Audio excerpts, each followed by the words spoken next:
Hello everyone. I just repainted this thing and it hasn't been an adjustment, and I think I got it nailed down how to adjust it. So I want to show you the adjustment on that, but real quick, somebody asked me for dimensions of the cable length and everything. So I'll go ahead and throw that on here and give him what he needs and how it went. First of all, it's a 1/16 inch cable.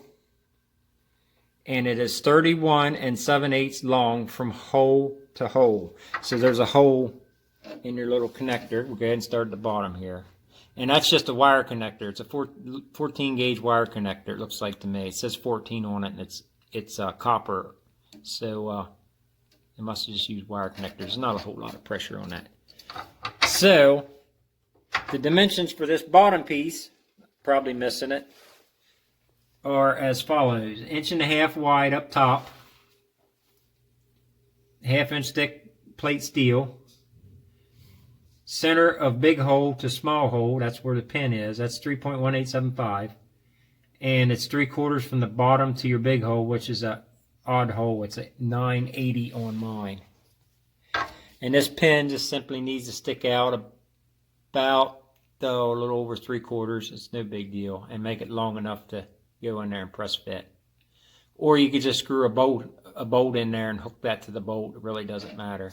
But it has to be about that long, because it has to offset and line up with the next part of the equation, and that's up here. So if they're missing, I made a little drawing up your little bushings.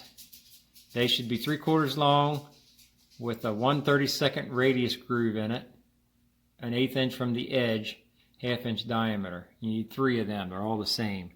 You can see how they went, and you'll need 2 pins to drive in there to hold them if they're missing. I kind of doubt they're missing. Why would somebody pull them out? The cable broke it, just threw it away and left all that in place. But you can see it goes up to a spring, and that spring is 4.5 long, I believe. I forget. I didn't write that down for some stupid reason.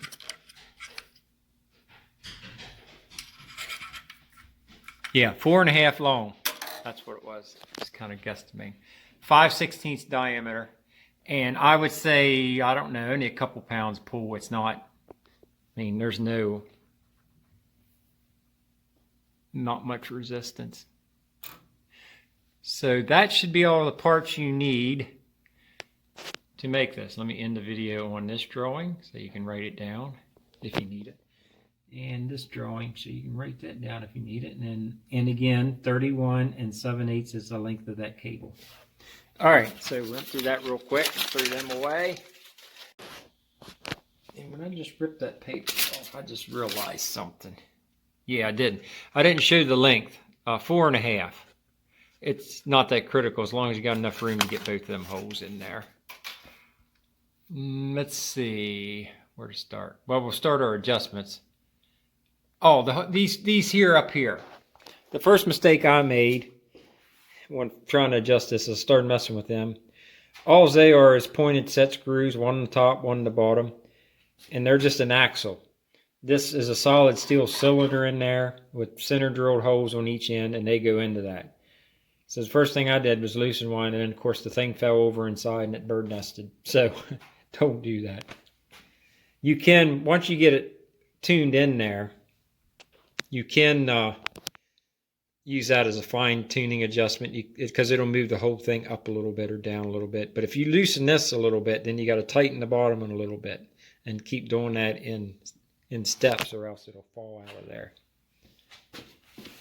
So yeah. All right, so now we'll start our adjustments.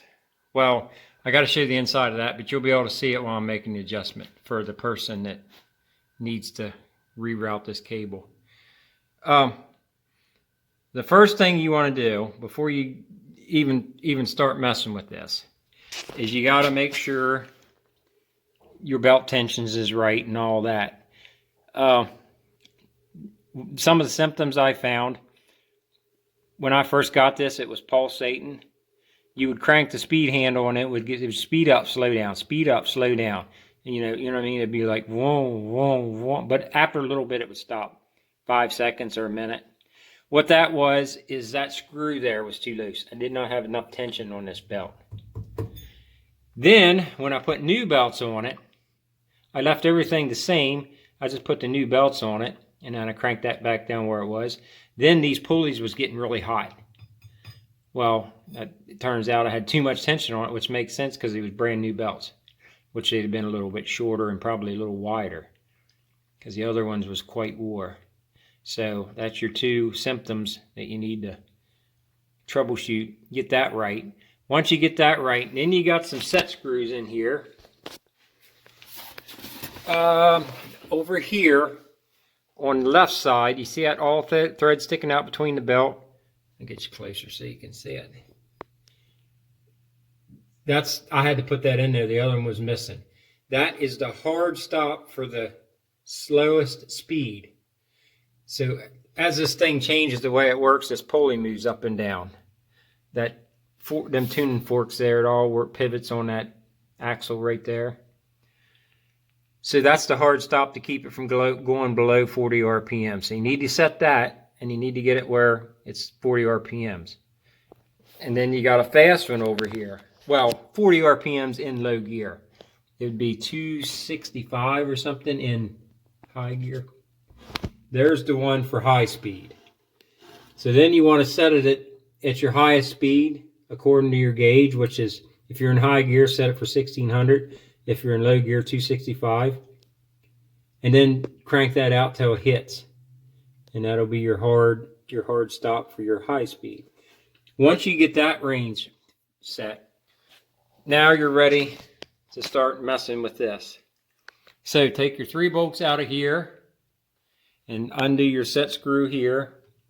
And then you just simply pull this off. But do not unhook the cable from this thing. You need this weight hanging on there.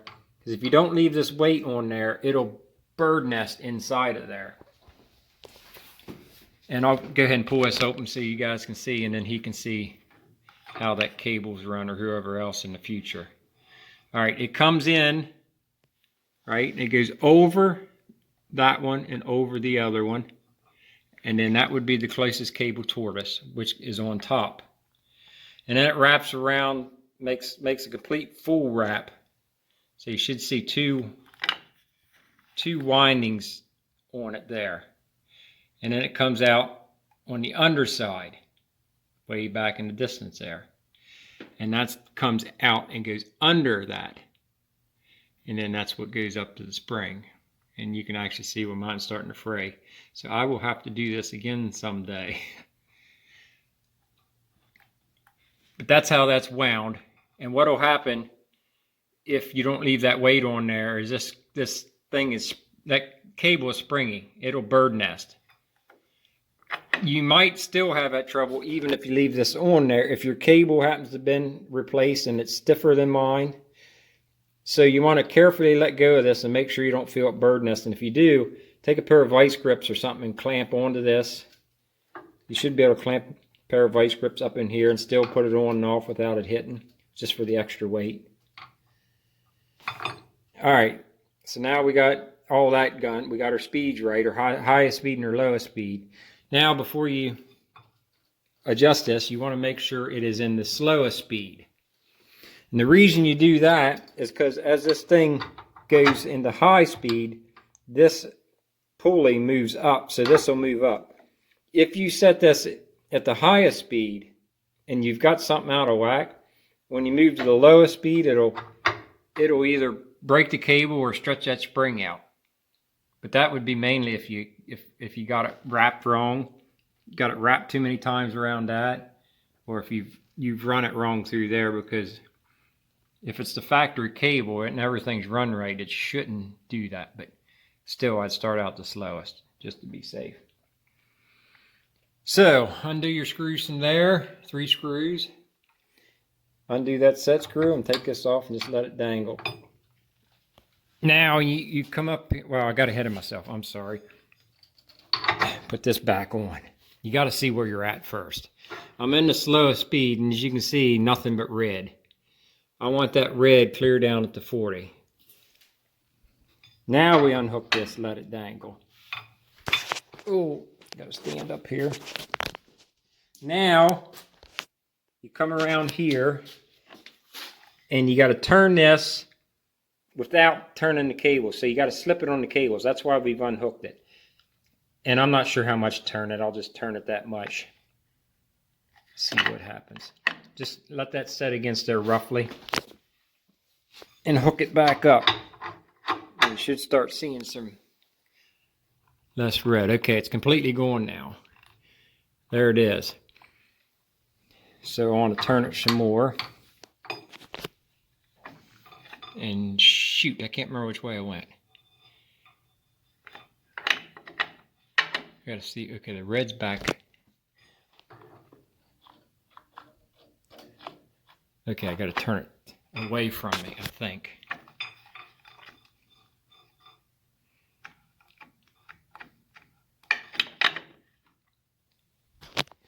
Hook this up. All right, now we're moving the right way. So I got to go away from me again. All right, before we go any further though, I have fooled with this thing and fooled with this thing. If you try to leave this thing pointing straight up like that, let it relax, your speeds won't be right. They'll start out at 40, but then like for example, like in high gear, if you go to 1,000, or yeah, if you go to 1,000, it'll only be 500. So the further up you go, the more screwed up it'll be. Same thing if you try to put it over here. It's screwed up. The only place it seems to work is right about, about 100, anywhere from a 16th to 100 thousandths away from that pin there at this angle. That seems like it's the best for holding accuracy as you go up. I even tried it clear on the other side of that, on the right hand side, and that was bad yet. I even tried letting it hit that. That was bad. The best place seems to be right about there. So you want to get it right about there, and you want to come over here, and you should just barely see a speck of red in the bottom left-hand corner. And right now we're half full, so I need to push it away. So I need to loosen, let that go down there, come in here, and then I need to slip this away a little bit. And now let's put this back on. Turn this to where it needs to be. We should see a little speck of red. Nope, but we got less red. So let's repeat. And then slip. That probably might get it there. Hook this back up. Fellas are probably getting dizzy by now, but you're getting the gist of it. Turn this so it's almost touching that 16th, 100,000, somewhere in there. There's our little speck of red, but it's just a bit too much. But I think as when I slide that up, it'll get better, because right now it's a little low. So let's go ahead and do that. Let's go ahead and put our bolt in here.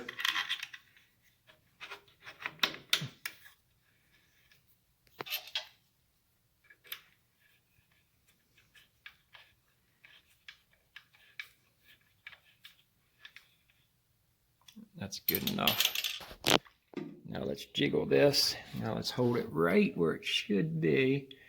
Right about there. And see if we got a little speck of red. It's a little big. Pull it out some. Right about there. And I'm about 30 thousandths from touching. I'm going to try that and see how that works. So now I got to set you fellas down here for a second whilst I tighten this set screw. Hopefully you can see what I'm doing so you don't get bored. It'll only take a second. All right, good and tight. All right, let's see here.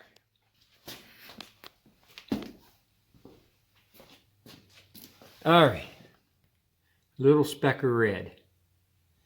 Everything's tight. I got the bolt in. It's important to put that bolt in because, again, if you have something adjusted wrong, when you go to the highest speed, the cable will get really loose. If you don't have the screw in, then this thing falls over and it bird nests again. Just about everything you do with this thing, the freaking thing can bird nest. It's kind of aggravating until you get the hang of it. So now we're ready to turn this thing on.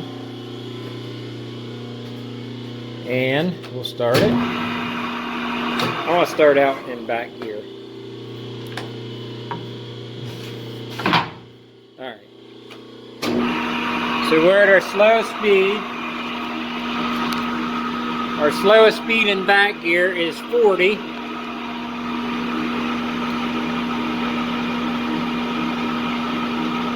So I'm almost 40 perfect. And that's where that hard stop comes in. So now let's go up to 80. So what I found is for 80, if you put the angle even with the top of that mark, it should be about right. That's the way it was before I repainted it. Because I just repainted this thing.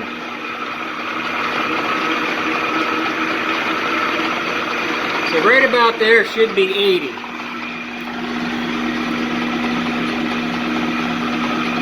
So a few RPMs over, but that's no big deal. So now let's go to 150.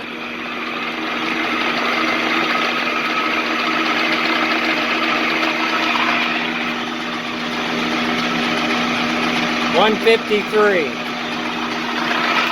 So now let's go to 265.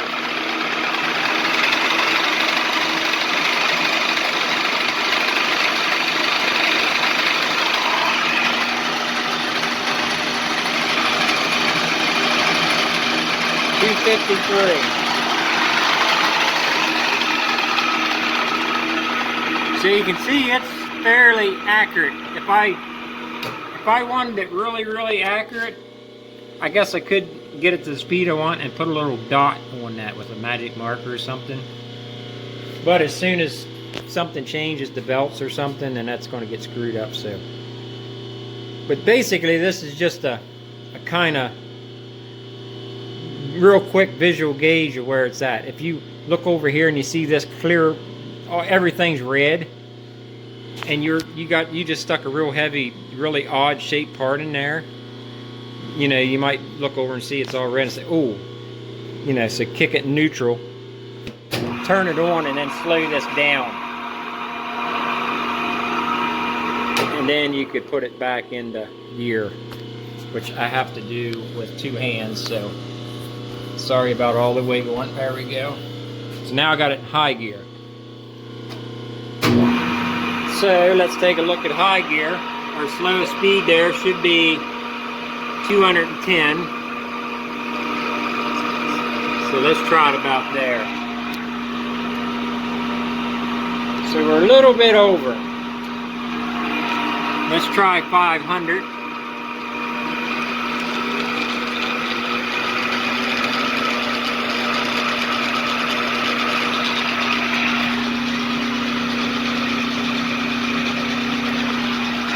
Let's try 1,000.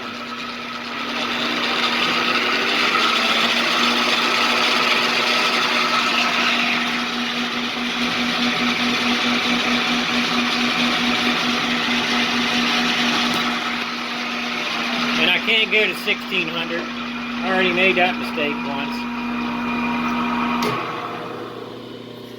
The hard stops I showed you down there to adjust to keep the maximum and the minimum speeds in range.